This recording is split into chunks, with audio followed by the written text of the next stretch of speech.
Hello everyone, Elrigu Namaskara. Welcome back to SEEMA'S Academy. So in today's video, we are going to make an analysis of your blueprint for second PUC Economics final exam. So economics final exam ಗೆ ನಿಮ್ಮ question paper ಹೇಗಿರುತ್ತೆ, ಯಾವ chapters ಇಂದ ಎಷ್ಟು questions ಗಳನ್ನ ಕೇಳಲಾಗುತ್ತೆ in each sections. So that we are going to analyze today. And above 80 score ಮಾಡಬೇಕಿದ್ರೆ ಎಷ್ಟು chapters ಅನ್ನ cover ಮಾಡಲೇಬೇಕು ಅನ್ನೋದನ್ನ ಹೇಳಿದ್ದೇನೆ ಈ ವಿಡಿಯೋದಲ್ಲಿ.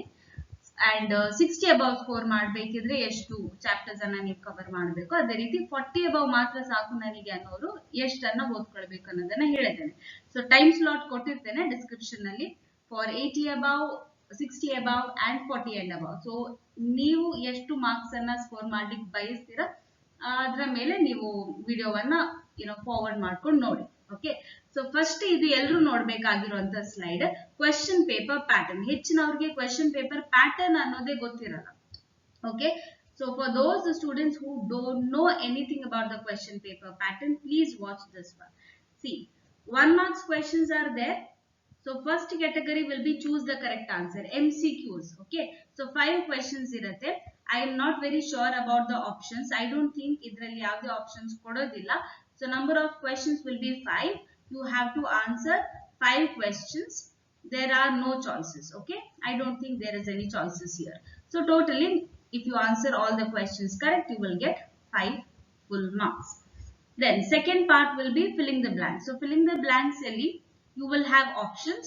8 questions irutte. So total agi 8 questions irutte. ನೀವು answer ಮಾಡಬೇಕಾಗಿರುವಂತದ್ದು 5 questions. 5 questions you have to answer.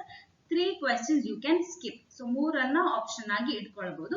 So if you answer all of it correctly, you get full 5 marks. ಆಯ್ತಾ? Then again 1 marks category ಅಲ್ಲಿ we have match the following. So match the following, there is no option, you know it. So 5 questions irutte. 5 you have to answer. There is no choice at all here, and you get 5 marks if you match all of the 5 things correctly. Then one word or one sentence alli answer ಮಾಡುವಂತದ್ದು one word ಅಥವಾ one sentence. So which means that you have to answer in one word or one sentence only. ಹೆಚ್ಚು drag ಮಾಡ್ಲಿಕ್ಕೆ ಹೋಗಬೇಡಿ, ಯಾಕಂದ್ರೆ ನಿಮ್ಗೆ ಅಲ್ಲಿ time shortage ಆಗುತ್ತೆ. So total number of questions is 8. 5 you have to answer.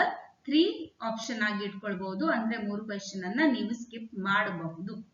Okay, and totally you will get 5 marks if you answer all of them correctly. So 1 marks in a section ನೋಡಿದ್ರೆ so ಇಲ್ಲೇ ನಿಮಗೆ 20 marks ಬರುತ್ತೆ. So ಇಷ್ಟನ್ನ ನೀವು neat ಆಗಿ ಓದ್ಕೊಂಡ್ರೆ see here 5 5 5 5 all 20 marks you can score only from 1 mark section. Okay, then coming to 2 marks. So 2 marks section ಅಲ್ಲಿ here you have 14 questions. 14 questions ಅನ್ನ ಕೊಟ್ಟಿರ್ತಾರೆ question paper ಅಲ್ಲಿ. ನೀವು answer ಮಾಡಬೇಕಾಗಿರುವಂತದ್ದು 9. Only 9 questions you have to answer, which means you have 5 options at your hand. 5 questions ಅನ್ನ skip ಮಾಡಬಹುದು ಅಲ್ವಾ? So total 9 into 2, your marks will be 18 if you answer all of them correctly. Now next section is the 4 marks. So 4 marks inalli you are going to get 12 questions. 12 questions ಅನ್ನ question paper ಅಲ್ಲಿ ಕೊಟ್ಟಿರ್ತಾರೆ. ನೀವು answer ಮಾಡ್ಲಿಕ್ಕಿರುವಂತದ್ದು 7 questions ಮಾತ್ರ. So out of 12 you have to answer 7 questions. You can again skip 5 questions. 5 questions ಅನ್ನ ನೀವು choice ಆಗಿ ಇಟ್ಕೊಳ್ಬಹುದು. ಯಾವುದು correct ಆಗಿ ನಮಗೆ ಬರುತ್ತೋ ಅದನ್ನ ಮಾತ್ರ ನೀವು ಅಟೆಂಪ್ಟ್ ಮಾಡಿ. In case if you have answered 6 questions, let us assume 12 questions ಅಲ್ಲಿ ನಿಮಗೆ 7 questions ಬರಿಬೇಕು ಅಲ್ವಾ? ಸೊ 6 questions ಅನ್ನ ನೀವು ಕರೆಕ್ಟ್ ಆಗಿ ಅಟೆಂಪ್ಟ್ ಮಾಡಿದೀರಾ. ಇನ್ನು ಒಂದು ಕ್ವೆಶ್ಚನ್ ಅಟೆಂಪ್ಟ್ ಮಾಡುವಾಗ 2 ಕ್ವೆಶ್ಚನ್ ಗೊತ್ತಿದೆ, ಬಟ್ 2 ಕೂಡ ಅರ್ಧಂಬರ್ಧ ಗೊತ್ತಿದೆ. ಅಂದ್ರೆ 2 ಯಾವುದು ಕರೆಕ್ಟ್ ಆಗಿ ಗೊತ್ತಿಲ್ಲ ಅಂತ ಹೇಳಿದ್ರೆ 2ಅನ್ನ ಕೂಡ ಬರೀರಿ. ಟೈಮ್ ಇದ್ರೆ ಅಟೆಂಪ್ಟ್ ಬೋತ್. ಸೊ 2ಅನ್ನ ವ್ಯಾಲ್ಯೂ ಮಾಡಿ ಯಾವುದಕ್ಕೆ ಹೆಚ್ಚು ಮಾರ್ಕ್ಸ್ ಬರುತ್ತೋ ಅದನ್ನ ಕನ್ಸಿಡರ್ ಮಾಡಿ. Okay, so when we value ನಿಮ್ಮ ಆನ್ಸರ್ ಸ್ಕ್ರಿಪ್ಟ್ ಗಳನ್ನ ವ್ಯಾಲ್ಯೂ ಮಾಡುವಾಗ ನೀವು ಎಕ್ಸ್ಟ್ರಾ ಆಪ್ಷನ್ ಅಲ್ಲಿ ಇದ್ದದನ್ನ ಹೆಚ್ಚು ಬರ್ದಿದ್ರೆ, ಓಕೆ, ಆಪ್ಷನ್ ಅಲ್ಲಿ ಇದ್ದದನ್ನ ಕೂಡ ನೀವು ಬರ್ದಿದ್ರೆ, suppose 7 questions you have to answer, right? If you have answered 8, we are going to value all of those. ಎಲ್ಲವನ್ನ ವ್ಯಾಲ್ಯೂ ಮಾಡ್ತೇವೆ. ಸೊ ಆ 2ರಲ್ಲಿ ಯಾವುದಕ್ಕೆ ನಿಮ್ಗೆ ಹೆಚ್ಚು ಅಂಕ ಬರುತ್ತೋ ಅದನ್ನ ಕನ್ಸಿಡರ್ ಮಾಡ್ತೇವೆ. So anywhere if you have a doubt so ಯಾವ್ದಾದ್ರು ಕರೆಕ್ಟ್ ಆಗಿ ಬರುದಿಲ್ಲ ಅಂತ ಹೇಳಿದ್ರೆ, ಎರಡು ಡೌಟ್ ಇದೆ ಅಂತ ಹೇಳಿದ್ರೆ ಎರಡನ್ನ ಕೂಡ ಬರೆದು ಬಿಡಿ. ಯಾವ್ದಕ್ಕೆ ಹೆಚ್ಚು ಅಂಕ ಇರುತ್ತೆ ಅದನ್ನ ಕನ್ಸಿಡರ್ ಮಾಡ್ತಾರೆ, ಟೈಮ್ ಇದ್ರೆ ಮಾತ್ರ. Okay, so here your marks will be 7. You have to answer into 4, 28. Okay, so if you answer all of them correctly, then 6 marks category alli 8 questions ಕೊಟ್ಟಿರ್ತಾರೆ. You have to answer 4, which means 4 you can skip. 4 questions anna skip ಮಾಡಬಹುದು. You can keep it as option. So total 6 marks into 4 questions, 24. Last ಗೆ 5 marks question, that is our practical oriented question. Number of questions asked in the question paper is 4. You have to answer only 2 of them. So 5 marks each, 5 into 2, 10. So total ಆಗಿ ನಿಮಗೆ syllabus ಅಲ್ಲಿ ಕೊಟ್ಟಿರುವಂತಹ practical oriented questions ಇರುವುದೇ 6. Okay, there are only 6 practical oriented questions. ಅದರಲ್ಲೇ 4 ಪ್ರಶ್ನೆಗಳನ್ನ ನಿಮಗೆ question paper ಅಲ್ಲಿ ಕಾಣಲಿಕ್ಕೆ ಸಿಗುತ್ತೆ. Out of that also you have to answer only 2. Very simple. So this is how your question paper pattern is going to be like. So total if you calculate it will be 100. ಅತಿ ಸುಲಭವಾಗಿ ನೀವು 1 marks ಇನ ಎಲ್ಲಾ category, ಈ filling the blanks ಇರಬಹುದು, match the following ಇರಬಹುದು, choose the correct one ಇರಬಹುದು, ಮತ್ತೆ 1 word or 1 sentence answers. So ಇವೆಲ್ಲವನ್ನು ಕರೆಕ್ಟ್ ಆಗಿ ಬರ್ತಾರೆ, ಅಲ್ಲಿ 20 ಮಾರ್ಕ್ಸ್ ಆಯ್ತಾ. ನಂತರ ಪ್ರಾಕ್ಟಿಕಲ್ ಓರಿಯೆಂಟೆಡ್ ಕ್ವೆಶ್ಚನ್ಸ್ 6 ಅನ್ನ ಕೂಡ ನೀವು ನೀಟಾಗಿ ಪ್ರಾಕ್ಟೀಸ್ ಮಾಡಿದವರೇ ಆದ್ರೆ 2 ಅನ್ನ ನೀವು ನೀಟಾಗಿ ಬರಿಬಹುದು. Any 2 you can write easily. There 10 marks you get. So 30 marks aramse you can score. Remaining is 4 marks and 6 marks. Okay, so from microeconomics we know that there are 6 chapters. So we shall see the allotment of marks. So first chapter, that is introduction, a very easy chapter. So here they have allotted only 6 marks to our disappointment. So 1 marks na 2 ಪ್ರಶ್ನೆಯನ್ನ ಕೇಳ್ತಾರೆ, 2 marks na ಯಾವ್ದು ಪ್ರಶ್ನೆಯನ್ನ ಕೇಳುವ ಹಾಗಿಲ್ಲ, which means you can skip reading the 2 marks question from the first chapter. 4 marks 1 question is being asked. There is no 6 marks question asked and no 5 marks questions asked. So ನಿಮ್ಮ question bank alli in case there is 6 marks question, 2 marks question, 5 marks question, you can skip reading. Then second one, theory of consumer behavior. This is one of the very important chapter. You have to note it down because the highest allotment of marks is for this chapter. That is 28 marks anna alone second chapter ge allot ಮಾಡಿದ್ದಾರೆ. Okay, so 1 marks section you are being asked 2 questions. 2 marks ina again 2 ಪ್ರಶ್ನೆಯನ್ನ ಕೇಳ್ತಾರೆ. 4 marks ina 1 ಪ್ರಶ್ನೆ, 1 question from 4 marks, and from 6 marks you are going to get 2 questions. So ಅಲ್ಲಿ 6 into 2 ಎಷ್ಟಾಯ್ತು, 12 marks ಅಲ್ಲಿ ಬಂದಾಗ ಆಯ್ತು ಅಲ್ವಾ. So very important chapter and practical oriented question 5 marks inadu 1 question ಅನ್ನ ಈ ಚಾಪ್ಟರ್ ಇಂದ ಕೇಳ್ತಾರೆ. Clear? Then third chapter, that is production and cost. So production and cost ನಲ್ಲಿ 12 marks ಅನ್ನ ಅಲಾಟ್ ಮಾಡಿದ್ದಾರೆ. 1 marks ನ 2 ಪ್ರಶ್ನೆಯನ್ನ ಕೇಳ್ತಾರೆ, 2 marks ನ 1 ಪ್ರಶ್ನೆಯನ್ನ ಕೇಳ್ತಾರೆ, 4 marks ನ 2 ಪ್ರಶ್ನೆಯನ್ನ. So this is also a somewhat important chapter because 4 marks 2 question are being asked. Okay, then fourth chapter, that is theory of firm and a perfect competition. After your second chapter, next important chapter is this one, fourth chapter. ಯಾಕಂದ್ರೆ 17 marks ಅನ್ನ allot ಮಾಡಿದ್ದಾರೆ. So second highest marks after the second chapter. So 1 marks ನ 2 ಪ್ರಶ್ನೆ ಕೇಳಿದ್ದಾರೆ, ಇಲ್ಲಿ 2 marks ನ 1 ಪ್ರಶ್ನೆ ಕೇಳ್ತಾರೆ, 4 marks ನ 2 ಪ್ರಶ್ನೆ. Okay, 2 questions from the 4 marks section. 6 marks nothing is being asked, so you can skip reading the 6 marks question from the 4th chapter. It means that, all right. Then 5 marks 1 question is being asked. Practical oriented section ಇಂದ ಒಂದು ಪ್ರಶ್ನೆಯನ್ನ ಕೇಳ್ತಾರೆ. Then 5th chapter, that is market equilibrium. So market equilibrium ಅಲ್ಲಿ 11 marks ಅನ್ನ allot ಮಾಡಿದ್ದಾರೆ. 1 marks ಇನ 3 questions are being asked, 2 marks 1 question are being asked, 4 marks nothing is being asked in this chapter, so you can skip reading the 4 marks question, and 6 marks 1 question is being asked. Okay, and 5 marks there is nothing being asked from this chapter. Then coming to our last chapter, that is non-competitive markets. So here total allotment of marks is 11 again. So same, it is divided like the previous chapter only. 1 marks ina 3 prashne 3 questions, then 2 marks 1 question, 4 marks nothing is being asked, and 6 mark 1 question is being asked. So this is how the marks is divided for your microeconomics part. Now, macroeconomics nalli 7th chapter, that is our introduction chapter. No, so here also again to the disappointment, it is a very easy chapter but only 6 marks because it is a small chapter alla, hagagi 6 marks anna matra allot madidare. 1 marks ina 2 prashne and 4 marks ina 1 question. So 4 plus 1 marks 2 question, 4 plus 2 6 marks. Then 8th chapter, again very important chapter after your theory of consumer behavior and the 4th chapter. So macroeconomics ನಲ್ಲಿ important ಆಗಿ national income accounting, ಈ 2 ಚಾಪ್ಟರ್ಗಳು national income accounting and theory of consumer behaviour, ಇದನ್ನ ಯಾವುದೇ cost ಅಲ್ಲಿ ನೀವು skip ಮಾಡುವ ಹಾಗಿಲ್ಲ. Okay, you have to be thorough with these 2 chapters at least. Okay, fine. So here 1 marks 2 questions are being asked, 2 marks 2 questions they will ask, 4 marks 3 questions. See, very important, 4 marks 3 questions. Then 6 marks 1 question they are going to ask. Okay, so totally 24 marks. Third chapter, money and banking, this is a somewhat easy chapter for you all. 13 marks are being allotted. So 13 marks, how they have divided, 2 marks ina 1 ಪ್ರಶ್ನೆ ಕೇಳ್ತಾರೆ, 4 marks ina 1 ಪ್ರಶ್ನೆ ಕೇಳ್ತಾರೆ. 6 marks nothing is being asked, so you can skip reading the 6 marks questions from this chapter. This is how you make use of the blueprint given to you. Okay, smart work ಅಂತ ಹೇಳ್ತೇವೆ ಇದನ್ನ ಅಲ್ವಾ. So ಎಲ್ಲವನ್ನ ಓದ್ಕೊಂಡು ಕೂತ್ಕೊಳ್ಳೋದಕ್ಕಿಂತ last moment ಗೆ blue print ಅನ್ನ ನೋಡಿ ಯಾವ ಸೆಕ್ಷನ್ ಇಂದ ಕೇಳಿದಾರೆ ಅದೇ ಸೆಕ್ಷನ್ ಇಂದ ಎಲ್ಲ ಕ್ವೆಶನ್ಸ್ ಅನ್ನ ಓದ್ಕೊಂಡ್ರೆ ಸಾಕು. ಪೂರ್ತಿ ಸಿಲೆಬಸ್ ಅನ್ನ ಕಂಪ್ಲೀಟ್ ಮಾಡುವಂತ ಅವಶ್ಯಕತೆ ಇಲ್ಲ. ಇನ್ ಕೇಸ್ ಆಲ್ರೆಡಿ ನೀವು ಮಾಡಿದ್ರೆ ಅದನ್ನ ರಿವೈಸ್ ಮಾಡ್ಕೊಳ್ಳಿ, ಬಟ್ ಇನ್ನು ನಾನು ಸ್ಟಡಿ ಸ್ಟಾರ್ಟ್ ಮಾಡಬೇಕು, ರಿವಿಷನ್ ಅನ್ನ ಇನ್ನು ಮಾಡಬೇಕು ಅನ್ನೋರು ಬ್ಲೂ ಪ್ರಿಂಟ್ ಪ್ರಕಾರ ಸ್ಟಡಿ ಮಾಡ್ಕೊಳ್ಳಿ. ಓಕೆ, ನಾವು 5 ಮಾರ್ಕ್ಸ್ ನ ಒಂದು ಪ್ರಶ್ನೆಯನ್ನ third chapter, I mean 9th chapter, that is money and banking ಇಂದ ಕೇಳಿದ್ದಾರೆ. So total agi 13 marks. Here 5 plus 4, 9 plus 2, 11. Then 10th chapter, that is determination of income and employment. So here only 10 marks. Total agi 10 marks in a prashnegalu ee chapter inda barutte. 1 marks 2 questions they have asked, 2 marks 2 questions and 4 marks only 1 question. Totally 10. 4 plus 4, 8, 8 plus 2. Then 11th chapter, that is government budget and the economy.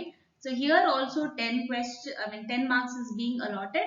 1 marks ina 2 ಪ್ರಶ್ನೆ, 2 marks ina 1 ಪ್ರಶ್ನೆ, 4 marks ina ಯಾವುದೇ ಪ್ರಶ್ನೆಯನ್ನು ಇಲ್ಲಿ ಕೇಳಲಿಲ್ಲ, ಹಾಗಾಗಿ you can skip reading here the 4 marks question. 6 marks 1 question is being asked. All right. Then last chapter, that is open economy. So this is also one of the important chapter after theory of consumer behavior. Then the 4th chapter and national income accounting. Then is your open economy. Highest mark is being allotted. 22 marks anna allot madidare. Okay. So 1 marks na 3 questions anna keltare. 2 marks na 2 ಪ್ರಶ್ನೆಗಳನ್ನ ಕೇಳ್ತಾರೆ. 4 marks na 1 ಪ್ರಶ್ನೆ. ಅದೇ ರೀತಿ 6 marks na 1 ಪ್ರಶ್ನೆ.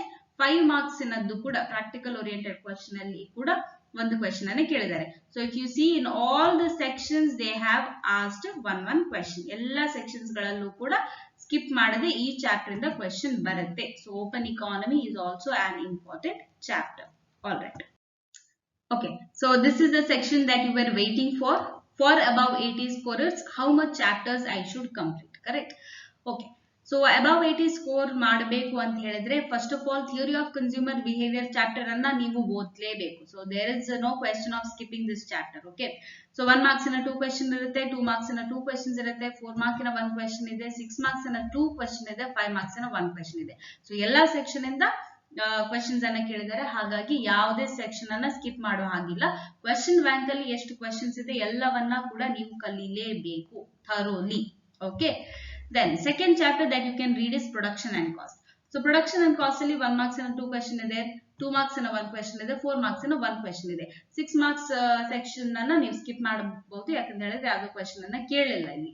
5 marks ನ section ಅನ್ನ ಕೂಡ you can skip. Then third chapter that you have to read is theory of firm and a perfect competition. Here also totally 17 marks is being allotted. So 1 marks 2 question is being asked. Again 2 marks 1 question they have asked.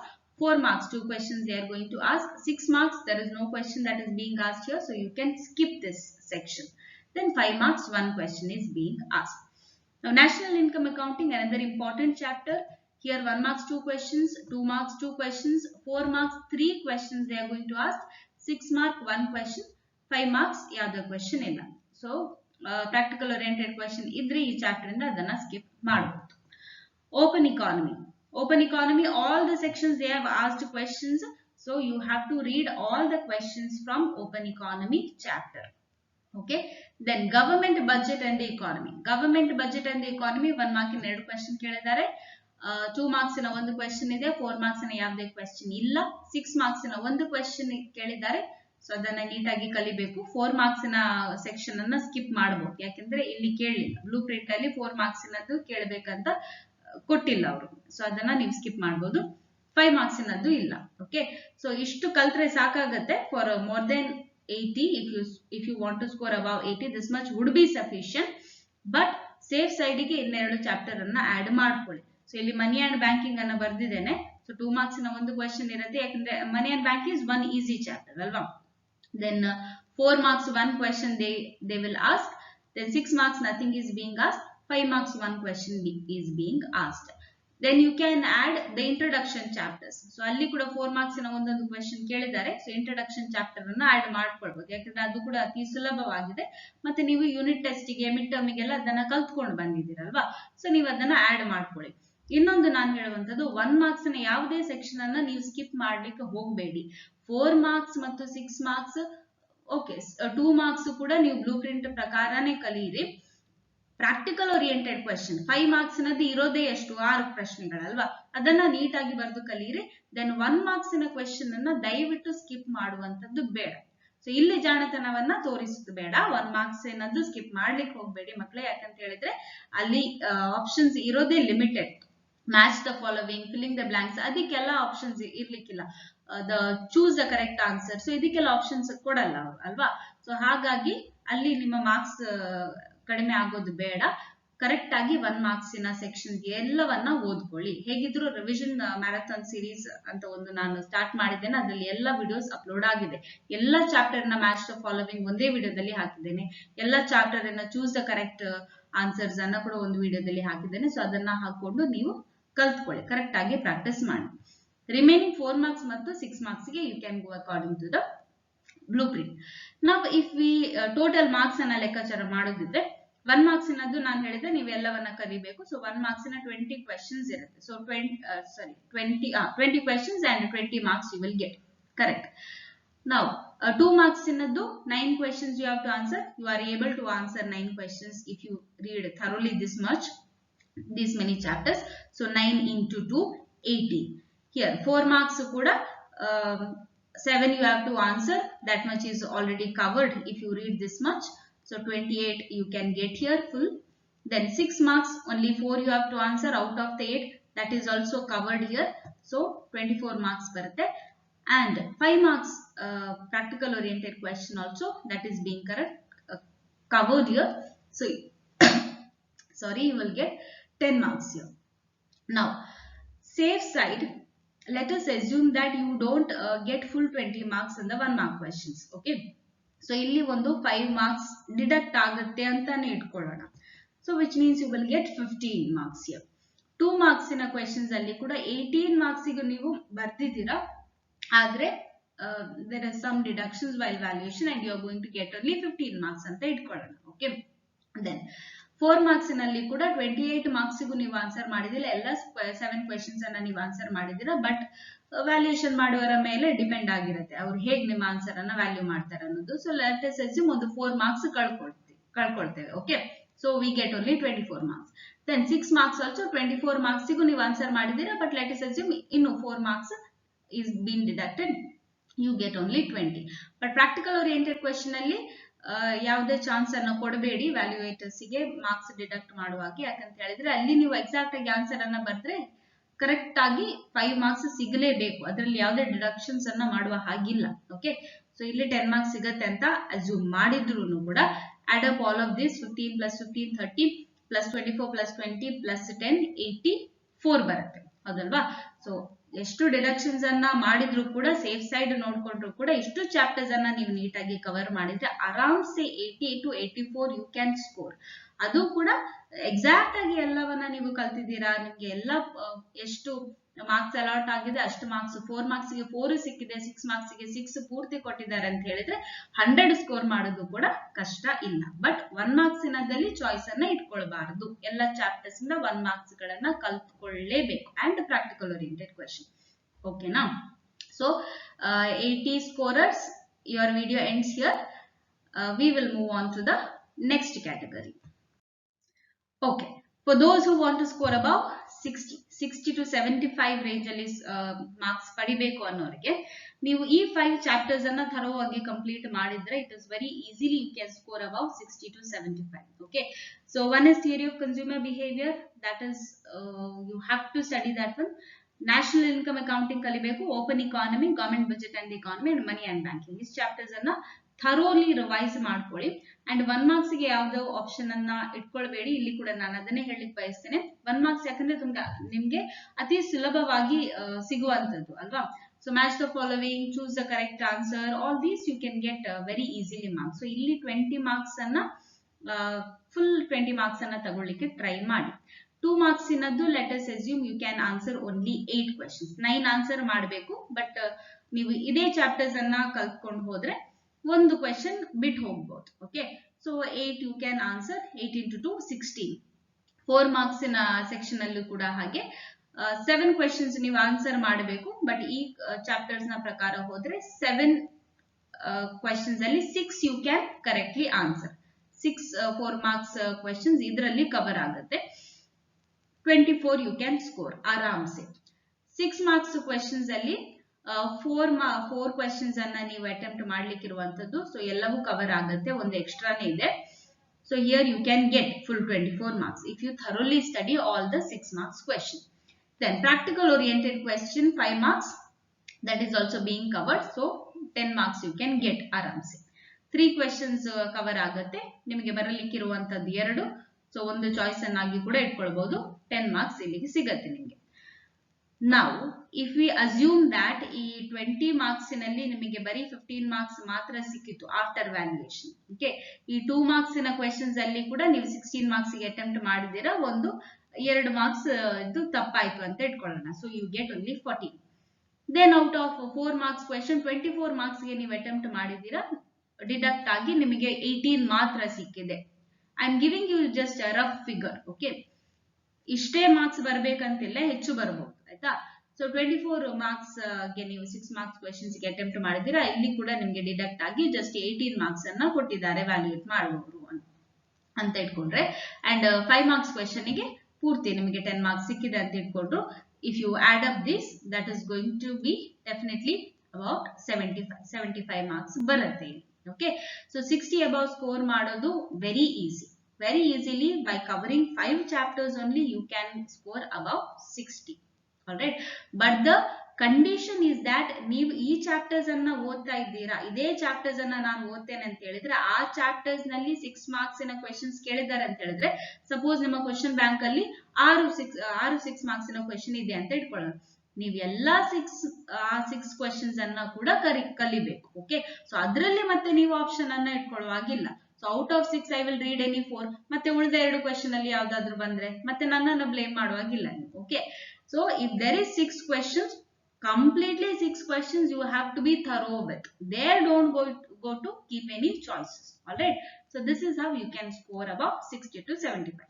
So those students who wanted to score in this range, your video ends here. Alright, now okay, now lastly for those students who haven't prepared anything till now, ಇಲ್ಲಿವರೆಗೆ ನಾನು mid term ಚೆನ್ನಾಗಿ ಓದ್ಲಿಲ್ಲ, ಪ್ರಿಪರೇಟರಿನೂ ಅಷ್ಟಾಗಿ preparation ಅನ್ನ ಮಾಡಲಿಲ್ಲ, ಇನ್ನು ನಾನು ಪೂರ್ತಿಯಾಗಿ syllabus ಅನ್ನ ಕಂಪ್ಲೀಟ್ ಮಾಡ್ಲಿಕ್ಕಿದೆ, ತುಂಬಾ ಪ್ಯಾನಿಕ್ ಆಗ್ತಾ ಇದೆ, ಟೆನ್ಷನ್ ಆಗ್ತಾ ಇದೆ ಅನ್ನೋರಿಗೆ ಈ slide. Okay, so if you want to score above 40 to 55, okay, I just want to pass somehow in economics ಇದ್ದವರಿಗೆ, first of all filling the blanks, MCQ, match the following, ಈ 3 sections ಅನ್ನ neat ಆಗಿ ನೀವು ಕಲಿಬೇಕು. ತುಂಬಾ ಈಸಿಯಾಗಿ ನೀವು ಕಲಿಬಹುದು. Videos available ಇದೆ ನನ್ನ ಚಾನಲ್ ಅಲ್ಲಿ, ಬೇಕಿದ್ರೆ ನಾನು ಡಿಸ್ಕ್ರಿಪ್ಷನ್ ಅಲ್ಲಿ ಲಿಂಕ್ ಅನ್ನು ಕೂಡ ಪ್ರೊವೈಡ್ ಮಾಡ್ತೇನೆ. ಮೊದಲನೇ ಬಾರಿ ಚಾನಲ್ ಅನ್ನ ನೋಡೋರಿದ್ರೆ ದಯವಿಟ್ಟು ಆ ಲಿಂಕ್ ಅನ್ನ ಕ್ಲಿಕ್ ಮಾಡಿ ವಿಡಿಯೋಸ್ ಅನ್ನ ಕವರ್ ಮಾಡ್ಕೊಳ್ಳಿ. 1-2 ಅವರ್ಸ್ ಅಲ್ಲಿ ನಿಮಗೆ MCQ, filling the blanks, match the following cover ಆಗುತ್ತೆ, ಪೂರ್ತಿ ಕವರ್ ಆಗುತ್ತೆ. Okay, then practice all the 6 practical oriented question. ಈ 5 ಮಾರ್ಕ್ಸ್ ಗೆ 2 ಕ್ವೆಶ್ಚನ್ಸ್ ಅನ್ನ ಕೇಳ್ತಾರೆ, ಪ್ರಾಕ್ಟಿಕಲ್ ಓರಿಯೆಂಟೆಡ್ ಕ್ವೆಶ್ಚನ್ ಅಲ್ವಾ. ಸೊ ಟೋಟಲ್ ಆಗಿ ನಿಮ್ಮ ಇಡೀ ಸಿಲೆಬಸ್ ಅಲ್ಲಿ ಇರುವಂತಹ ಪ್ರಶ್ನೆಗಳೇ 6. ಓಕೆ, ಮೊದಲಿಂದ ಅದೇ ಹೇಳ್ತಾ ಬರ್ತಿದ್ದೇನೆ ನಾನು. 6 ಕ್ವೆಶ್ಚನ್ಸ್ ಮಾತ್ರ ಇರುವಂತದ್ದು, ಅದರಲ್ಲೂ 4 ಕ್ವೆಶ್ಚನ್ ಅನ್ನ ಕೇಳ್ತಾರೆ, ನೀವು ಬರಿಬೇಕಾಗಿರುವಂತದ್ದು 2. ಸೊ ಎಲ್ಲಾ 6 ಕ್ವೆಶ್ಚನ್ಸ್ ಅನ್ನ ಬರ್ದು ಕಲಿಬೇಕು. It is very easy. So ಈ ವಿಡಿಯೋ ಆದ ನಂತರ ಪ್ರಾಬಬ್ಲಿ ನಾನು ಪ್ರಾಕ್ಟಿಕಲ್ ಓರಿಯೆಂಟೆಡ್ ಕ್ವೆಶ್ಚನ್ಸ್ ಎಲ್ಲ ಒಂದು ವಿಡಿಯೋದಲ್ಲಿ ಕವರ್ ಆಗುವ ಹಾಗೆ ಒಂದು ವಿಡಿಯೋನ ಆಗ್ಲಿಕ್ಕೆ ಟ್ರೈ ಮಾಡ್ತೇನೆ. Okay, so that it is easy for you to learn all the 6 practical oriented questions within a short time. So ಆ ಎಲ್ಲ 6 ಪ್ರಾಕ್ಟಿಕಲ್ ಓರಿಯೆಂಟೆಡ್ ಕ್ವೆಶ್ಚನ್ಸ್ ಅನ್ನ ಕಲೀರಿ, ಅಲ್ಲಿ 10 ಮಾರ್ಕ್ಸ್ ಅನ್ನ ನೀವು ತೆಗಿಲೇಬೇಕು. ಆಲ್ರೈಟ್, ದೆನ್ ರಿಮೈನಿಂಗ್ 4 ಮಾರ್ಕ್ಸ್ ಮತ್ತು 6 ಮಾರ್ಕ್ಸ್ ಗೆ ನೀವು ಕಲಿಯಲಿಕ್ಕಿರುವಂತಹ chapters theory of consumer behaviour again. So ಇದರಲ್ಲಿ ಎಲ್ಲಾ ಸೆಕ್ಷನ್ಸ್ ಅನ್ನ 4 ಮಾರ್ಕ್ಸ್ ಮತ್ತು 6 ಮಾರ್ಕ್ಸ್ ಸೆಕ್ಷನ್ಸ್ ಅನ್ನ ನೀಟಾಗಿ ಕವರ್ ಮಾಡಿ ಕಲ್ತ್ಕೊಳ್ಳಿ. ದೆನ್ ನ್ಯಾಷನಲ್ ಇನ್ಕಮ್ ಅಕೌಂಟಿಂಗ್ ಅನ್ನ ಕಲಿಯಿರಿ, that is also somewhat easy. And open economy is also very easy. So ಈ 3 ಚಾಪ್ಟರ್ಸ್ ಗೆ ನೀವು ಫೋಕಸ್ ಮಾಡಿದ್ರೆ ಸಾಕು. Only 3 chapters, focus on these 3 chapters but thoroughly. Again ಇದರಲ್ಲಿ ಆಪ್ಷನ್ಸ್ ಅನ್ನ ಇಟ್ಕೊಳ್ಬೇಡಿ. 4 ಮಾರ್ಕ್ಸ್ ಇನದ್ದು 6 ಕ್ವೆಶ್ಚನ್ಸ್ ಇದ್ರೆ ಆ ಎಲ್ಲ 6 ಕ್ವೆಶ್ಚನ್ಸ್ ಗಳನ್ನ ನೀವು ಆ ಚಾಪ್ಟರ್ ಇಂದ ಕಲಿಲೇಬೇಕು. ಅದರಲ್ಲಿ ಮತ್ತೆ 10-20 ಮಾಡ್ಕೊಂಡು ಎರಡು ಕ್ವೆಶ್ಚನ್ಸ್ ಅನ್ನ ಕಲಿಯುವಂತದ್ದು, 3 ಕ್ವೆಶ್ಚನ್ಸ್ ಅನ್ನ ಕಲಿಯುವಂತದ್ದು ಅದು ಮಾಡಬೇಡಿ. ನಿಮ್ಮ ಗ್ರಹಚಾರಕ್ಕೆ ಮತ್ತೆ ನೀವು ಕಲಿಯದೇ ಇರುವಂತಹ ಪ್ರಶ್ನೆಗಳು ಬಂದ್ರೆ ಮತ್ತೆ ತಲೆನೋವು ಸ್ಟಾರ್ಟ್ ಆಗುತ್ತೆ ಎಕ್ಸಾಮ್ ಹಾಲ್ ಅಲ್ಲಿ. ಓಕೆ, ಸೊ ಅದಕ್ಕಾಗಿ see there is time now, ಇನ್ನು ಟೈಮ್ ಇದೆ.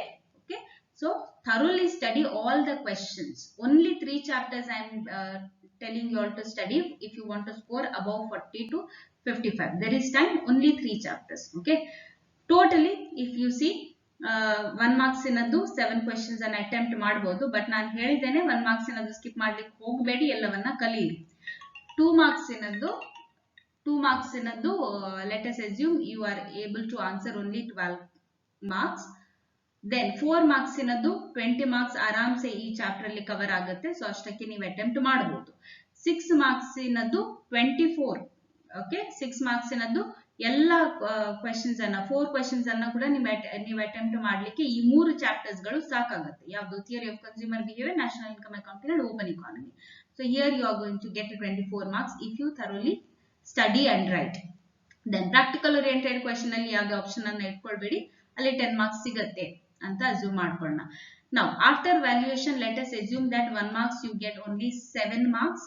2 marks ಇನದು 12 ಮಾರ್ಕ್ಸ್ ಗೆ ನೀವು ಬರ್ದಿದ್ದೀರಾ, ಆದ್ರೆ 8 ಮಾರ್ಕ್ಸ್ ಮಾತ್ರ ಸಿಕ್ಕಿದೆ ಅಂತ ಇಟ್ಕೊಳ್ಳೋಣ. 20 ಮಾರ್ಕ್ಸ್ ಗೆ ನೀವು ಬರ್ದಿದ್ದೀರಾ 4 ಮಾರ್ಕ್ಸ್ ನಲ್ಲಿ, ಆದ್ರೆ 17 ಮಾತ್ರ ಸಿಕ್ಕಿದೆ. 6 ಮಾರ್ಕ್ಸ್ ಗೆ ಎಲ್ಲವನ್ನೂ ಅಟೆಂಪ್ಟ್ ಮಾಡಿದ್ದೀರಾ, 24 ಮಾರ್ಕ್ಸ್ ಗೂ ಅಟೆಂಪ್ಟ್ ಮಾಡಿದ್ದೀರಾ, ಆದ್ರೆ 16 ಮಾರ್ಕ್ಸ್ ಮಾತ್ರ ಸಿಕ್ಕಿದೆ ಅಂತ ಇಟ್ಕೊಂಡ್ರೆ and practical oriented question let us assume you get full 10 marks. Now here also if you add it up, your score is definitely going to be above 40 to 55 ಒಳಗೆ ಆರಾಮ್ಸೆ ಇಷ್ಟು ಚಾಪ್ಟರ್ ನ ಕಲ್ತ್ರೆ ಸ್ಕೋರ್ ಮಾಡಬಹುದು. Okay, so yes, that is it. Again one more doubt that students usually ask is blueprint ಪ್ರಕಾರನೇ ಬರುತ್ತೆ. ಯಾಕಂದ್ರೆ ಕೆಲವರು ಹೇಳಿದ್ರು ಪ್ರಿಪರೇಟರಿಯಲ್ಲಿ ಬ್ಲೂಪ್ರಿಂಟ್ ಪ್ರಕಾರ ಬರ್ಲಿಲ್ಲ ಅಂತ. ನನಗೆ ಐಡಿಯಾ ಇಲ್ಲ, ಯಾಕಂತ ಹೇಳಿದ್ರೆ ನಾನು ಸೆಕೆಂಡ್ PUC ಸದ್ಯಕ್ಕೆ ಟೀಚ್ ಮಾಡ್ತಾ ಇಲ್ಲ, ನಾನು ಈಗ ಡಿಗ್ರಿಗೆ ಟೀಚ್ ಮಾಡ್ತಾ ಇದ್ದೇನೆ, ಮೊದಲು PU ಟೀಚ್ ಮಾಡ್ತಾ ಇದ್ದೆ. ಸೊ ಕೆಲವೊಂದು ವರ್ಷಗಳಲ್ಲಿ ಹೀಗಾಗಿದೆ, ಅಂದ್ರೆ ಬ್ಲೂಪ್ರಿಂಟ್ ಪ್ರಕಾರ ಯಥಾವತ್ತಾಗಿ ಬರ್ತದೆ ಅಂತ ಹೇಳಲಿಕ್ಕೆ ಆಗುದಿಲ್ಲ. 1 ಮಾರ್ಕ್ಸಿನ ಕ್ವೆಶ್ಚನ್, 2 ಮಾರ್ಕ್ಸಿನ ಕ್ವೆಶ್ಚನ್ ಬೇರೆ ಚಾಪ್ಟರ್ಸ್ ಇಂದ ಅವ್ರು ಹಾಕಬಹುದು. ಆದ್ರೆ ನಿಮಗೆ ಆಪ್ಷನ್ಸ್ ಇದೆಯಲ್ವಾ, there are lot of options. ಅದಕ್ಕೆ ಹೇಳಿದ್ದು 80+ ಸ್ಕೋರ್ ಮಾಡುವವರು ಅಟ್ ಲೀಸ್ಟ್ 2-3 ಚಾಪ್ಟರ್ಸ್ ಅನ್ನ ಹೆಚ್ಚಿಗೆ ಓದ್ಕೊಳ್ಳಿ, ಏನು ಲಾಸ್ ಇಲ್ಲ ಅದರಲ್ಲಿ. Okay, there is no loss. And 1 marks ಇನದ್ದು ಯಾವುದೇ ಸ್ಕಿಪ್ ಮಾಡ್ಲಿಕ್ಕೆ ಹೋಗಬೇಡಿ. ಪ್ರಾಕ್ಟಿಕಲ್ ಓರಿಯೆಂಟೆಡ್ ಕ್ವೆಶ್ಚನ್ಸ್ ಅನ್ನ ಕೂಡ ಕಲೀರಿ. 4 ಮಾರ್ಕ್ಸ್, 6 ಮಾರ್ಕ್ಸ್ ಮತ್ತು 2 ಮಾರ್ಕ್ಸ್ ಗೆ ಮಾತ್ರ ನೀವು ಬ್ಲೂ ಪ್ರಿಂಟ್ ಅನ್ನ ರೆಫರ್ ಮಾಡಿ. ಓಕೆ, ಅಂಡ್ 4 ಮಾರ್ಕ್ಸ್ ನಲ್ಲಿ ಕೂಡ ಒಂದು ಬೇರೆ ಚಾಪ್ಟರ್ ನ ಕ್ವೆಶ್ಚನ್ ಬರುವ ಚಾನ್ಸಸ್ ಇದೆ. ಬಟ್ ಅಗೇನ್ ನಿಮ್ಮ ಹತ್ರ ಆಪ್ಷನ್ಸ್ ಇದೆ, ಚಾಯ್ಸಸ್, ಸಾಕಷ್ಟು ಚಾಯ್ಸಸ್ ನಿಮಗೆ ಕ್ವೆಶ್ಚನ್ ಪೇಪರ್ ಅಲ್ಲಿ ಕೊಟ್ಟಿರ್ತಾರೆ. ಸೊ ಹಾಗಾಗಿ ನೀವು ಬ್ಲೂ ಪ್ರಿಂಟ್ ಅನ್ನ ಫಾಲೋ ಮಾಡಬಹುದು, ಬಟ್ 1-2 ಚಾಪ್ಟರ್ಸ್ ಅನ್ನ ಎಕ್ಸ್ಟ್ರಾ ಓದ್ಕೊಳ್ಳಿ ಅಂತ ನಾನು ಹೇಳ್ತೇನೆ. Okay, so that is it for today's video. I hope ಈ blueprint analysis ನಿಮ್ಗೆಲ್ರಿಗೂ ಹೆಲ್ಪ್ ಆಗಿದೆ ಅಂತ ಭಾವಿಸ್ತೇನೆ. ಹೆಲ್ಪ್ ಆಗಿದೆ ಅಂತ ಹೇಳಿದ್ರೆ ಒಂದು ಲೈಕ್ ಮಾಡಿ, ಕಾಮೆಂಟ್ ಮಾಡಿ, ಅದೇ ರೀತಿ ಚಾನೆಲ್ ಅನ್ನ ಸಬ್ಸ್ಕ್ರೈಬ್ ಮಾಡ್ಲಿಕ್ಕೂ ಕೂಡ ಮರಿಬೇಡಿ. Thank you so much. See you in the next video. Till then, take care. Bye. Namaste.